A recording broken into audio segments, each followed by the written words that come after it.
دوستان این ویدیو رو نگاه کنید.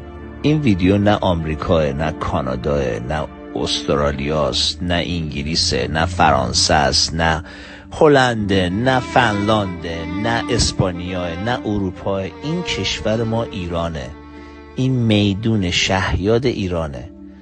این تو خود تهران ماست. ببینید کشور ما 50 خورده سال پیش چه ارج و قربی واسه مهمونه خارجی داشته، چه مقامی تو دنیا داشته، چه جوری از مردم استقبال میکرده، از مهمونای خارجی استقبال میکرده و چه احترامی به ما میذاشتن اون زمان و الان با الان مقایسه کنیم. اینو گذاشتم که اگه پنجشنبه شب و جمعه شب یاد اموات افتادید، از طرف منم همین کارو بکنید. یاد مرده و زنده و جد آباد اینا که انقلاب 57 شرکت کردن و به خرابی بکشونید. اونایی که زندن تو مغزشون خرابی بکنید، اونایی که مردنم تو روحشون خرابی بکنید.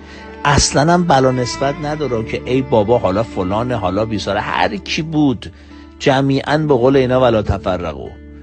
که واقعا کشور زیبای ما رو به چه روزی انداختن این کمونیستای بیشرف، این مذهبیای بیشرف، این وطن فروشای بیشرف. بیاین بریم این ویدیو رو با صدا گوش بدین. یادتون نره ها تو روح مرده و زنده اینا خرابی بکنین، اینا که انقلاب کردن. بیاین این ویدیو رو بریم گوش بدیم با صدا نگاه کنین چی میگه.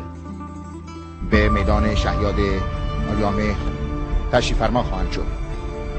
در کالسکه اول شاهنشاه آریامه در سمت چپ، در حالی که پرچم‌های دو کشور رو در دست دارند، از میهمانان گرانقدر شاهنشاه و شهبانو استقبال کنند و در پی آن کالسکه اعلیحضرت شهبانو فرودگاه رو به طرف میدان شهیاد آریامه ترک می‌کنند. میهمان عالی‌قدر شاهنشاه آریامه و نبوحضرت شهبانو هستند. میدان شهیاد قبل از استقلال و در قرن 18 میلادی ساحل آتش تسلط مسلمان در آمده بود.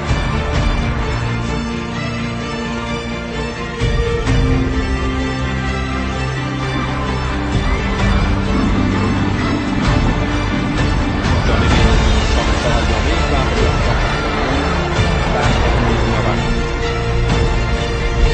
مطابق یک سنت دیرینه ایرانی اسفند و کندر دود میکنند